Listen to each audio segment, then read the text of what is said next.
selamat datang di Kebun Organik Desa Taro. Dan hari ini kita rencananya mau memetik langsung hasil pertanian kita. Dan dihadiri oleh Bapak Camat Tegalalang dan seluruh berbekal Kecamatan Tegalalang serta ibu-ibu PKK yang ada di Desa Taro.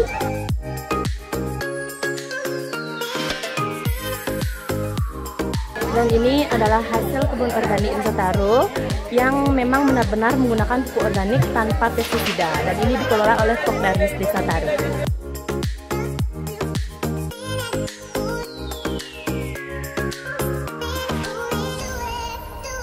Nah, setelah kita memetik, kita langsung timbang dulu kira-kira berapa sih beratnya untuk satu pak kilo ini. Wah, ini sampai setengah kilo lebih ya. Ini berapa satu, Dek? 5.000. Saya bayar dulu ya. 5.000. Terima kasih.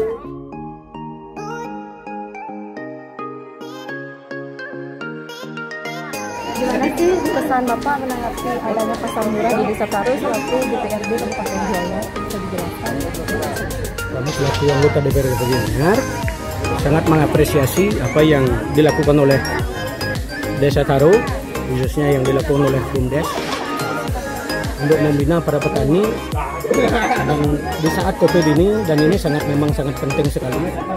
Bila perlu bukan saja di Desa Taro harus melakukan ini, dari semua desa yang ada di Kecamatan Tegalalang harus juga melakukan seperti ini, melakukan gotong royong pasar Ramo Bali.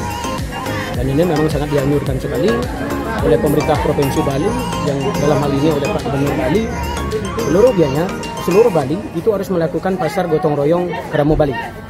Karena ini juga untuk membantu petani-petani kita dan juga untuk masyarakat bisa membeli lebih murah lagi daripada hasil petani. Jadi supaya tidak dibeli oleh tenggulak, dan itu harganya sangat lebih mahal. Jadi kalau memang Ramo Bali petani melakukan langsung dan petani langsung menjual langsung, dan dia lebih untung. Apalagi di saat situasi COVID, memang di sektor pertanian ini yang sangat paling menunjang kehidupan ekonomi di masyarakat Bali, masyarakat khususnya di masyarakat Taro, baik umumnya pada masyarakat Bali. Mungkin itu. Jadi di sini saya bersama Ibu Camat Tegalalang mau langsung bertanya gimana sih kesan-kesannya setelah memetik langsung dari hasil petani organik yang ada di Desa Taro. Bagaimana Bu kesan dan pesannya? Ya, tentunya untuk kesan dan pesannya, saya sangat senang sekali, tentunya bahagia sekali ya bisa ada dan ikut, apalagi dalam hal ini sudah memanen ya.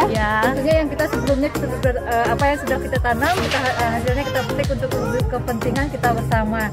Jadi pesan saya khususnya untuk Desa Taro, untuk tanaman yang organik ini harus continue ya, tidak hanya berhenti sampai sekarang. Setelah kita panen, tentunya nanti kedepannya harus tetap berlanjut. Tentunya khusus untuk Desa Taro berkembang. Dan kali ini saya bersama Pak Perwakil Desa Taro ingin menanyakan bagaimana sih kesiapan untuk menghadapi pasar murah di Desa Taro ini. Bisa Bapak ceritakan sedikit saja tentang kesiapan dari desa itu seperti apa, Pak? Terima kasih atas waktu. Ingin saya jelaskan, pertama dunia ini dilanda COVID-19 karena semua desa baik pemerintahan dilanda COVID. Awal dari sana Desa Taro membentuk kebun organik karena sudah hampir 2 bulan ditanam. Sekaranglah saatnya panen raya juga kita libatkan KWT yang hadir pada hari ini, kita libatkan semua untuk memasarkan hasil kebunnya selama pandemi COVID. Kita rangsang dari petani juga yang harap juga ikut serta, yang ajak terlibat di dalam pasar gotong royong khususnya di Desa Taro. Kita juga sambut bergayung kata imbauan dari Bapak Gubernur juga dari Bapak Bupati, kita harus kreatif dengan ekonomi masyarakat yang ada di desa-desa. Hari ini kesempatan di Desa Taro kita libatkan semua unsur petani untuk memasarkan hasil panennya di desa supaya tidak terjadi harga yang lebih juga harga yang murah. Kita pasarkan lewat BUMDes di Desa Taro supaya tujuannya mengembangkan ekonomi kreatif di Desa Taro. Kali ini saya bersama tim pengelola Pokdaris Desa Taro ingin menanyakan gimana sih kesiapan untuk perawatan tanaman dari organik ini dan perawatannya tuh gimana?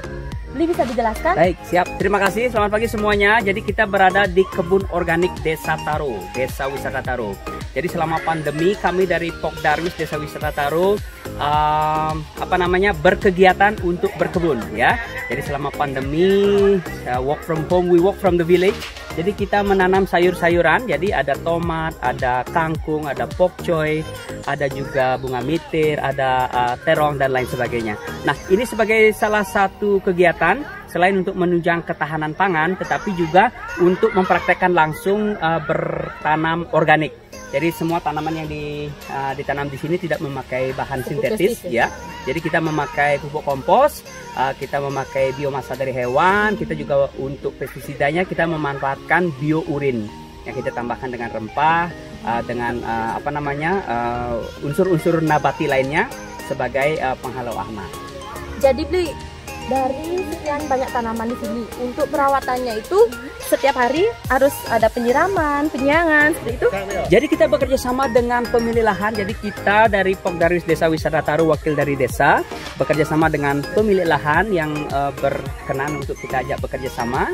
Dan beliau kita berdayakan untuk merawat dan memaintain kebun ini. Jadi kami dari desa memfasilitasi untuk segala kebutuhan, penanaman, perawatan dan segala macamnya. Tetapi untuk teknis pelaksanaannya dikerjakan oleh pemilik lahan. Tentu ya. Pemilik lahan sendiri yang merawat ya. Di awal kita kita juga sediakan kita menggunakan padat karya tunai. Ya, jadi bisa dijelaskan apa itu? Ya, padat karya tunai itu adalah program pemberdayaan masyarakat miskin, rumah tangga miskin yang ada di Desa Taro dengan menyediakan lapangan kerja yang bisa menyerap lebih banyak tenaga kerja. Jadi di awal selain dari Pokdarwis kita melibatkan banyak RTM itu untuk membantu kita menyiapkan lahan ini. Mereka dibayar sesuai upah dari desa sehingga kita bisa menyerap banyak lapangan kerja. Nah, setelah lahannya siap untuk ditanam, kita melibatkan unsur-unsur dari desa, dari PKK, dari BPD, dari Pokdarwis, di pemerintahan Desa Taro, termasuk beberapa unsur dari komunitas, salah satunya adalah Sampat, Sekolah Anak Muda Penjaga Alam Taro. Oh, ada komunitas gitu ya? Betul. Itu semua dilibatkan khusus anak-anak Desa Taro saja? Untuk saat ini kita baru bisa menjangkau komunitas itu, karena kita baru punya satu kebun desa. Harapannya kita bisa membangun kebun-kebun desa lainnya, sehingga menyediakan produk organik yang lebih banyak di masyarakat, dan kita juga pelan-pelan mengedukasi untuk memilih organik karena lebih sehat, bagus buat lingkungan, juga baik buat alam untuk jangka panjang. Mau nanya lagi nih Bli, baik. Untuk hasil kebunnya sendiri, Bli ini hasilnya dibawa langsung ke kantor desa atau bagaimana? Jadi kita konsepnya membuat farming experience, nggak cuma bikin produk, tetapi kita juga pesannya adalah edukasi bagaimana kita memberdayakan satu pemilik lahan untuk kita maksimalkan lahannya. Kedua, pembeli, jadi masyarakat langsung kita undang langsung datang seperti hari ini, mereka metik sendiri, lihat sendiri sehat-sehat. Kemudian ada ketertarikan mereka juga untuk menanam. Jadi kedepannya kita juga akan sediakan paket-paket bibit. Selain mereka membeli sayur-sayuran, mereka juga bisa bawa bibit misalnya terong yang sudah mau berbuah, mereka bisa bawa ke rumah. Jadi konsepnya ada experience di situ. Jadi ada suasana memetiknya dan itu fresh. Oh, iya. Dan kita pasti jamin organik 100%. Dan untuk kendalanya sendiri, bagaimana sih kendala merawat Karena tanaman ini pertanyaan organik semua? Betul, organik itu memang layak untuk diperjuangkan ya, worth trying for, karena itu sehat ya.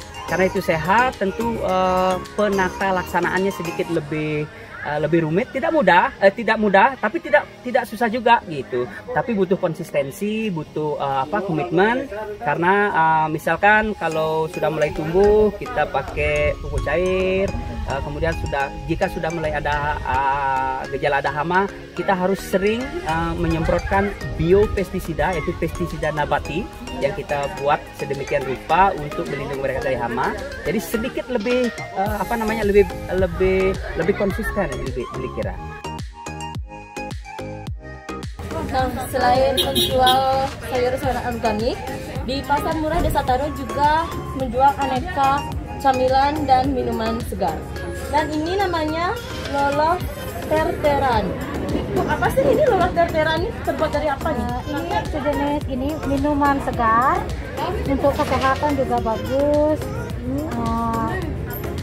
untuk panas dalam, bisa menghilangkan panas demam. Oh, ini loloh namanya loloh tertera. Ini terbuat dari tanaman apa, Bu? Daun terter, daun. Cuman ini sejenis cam-cam, cuman ada khasiatnya. Ini diproduksi langsung oleh KWT. Ibu KWT, namanya apa, Bu? Dwi Tunggal Putri. Oh, KWT Dwi Tunggal Putri itu ada di Tarukelot ya, Bu ya? Untuk satu botolnya sendiri harganya berapa, Bu? 5.000. Oh, 5.000. Selain minuman juga ada manisan tomat. Ya. Dan ini juga dibuat langsung oleh KWT Dwi Tunggal Tarukelot. Kami produksi langsung. Ada juga keripik terong. Ya. Ini sama, harganya berapa, Bu? Ini sama 10.000. Oh, 10.000. Ini contohnya keripik terong yang diproduksi langsung oleh KWT Dwi Tunggal Tarukelot. Pasar organik Desa Taru sudah ditutup dengan penjualan ludes. Semua barang hasil panen yang dipetik dari kebun sudah terjual habis.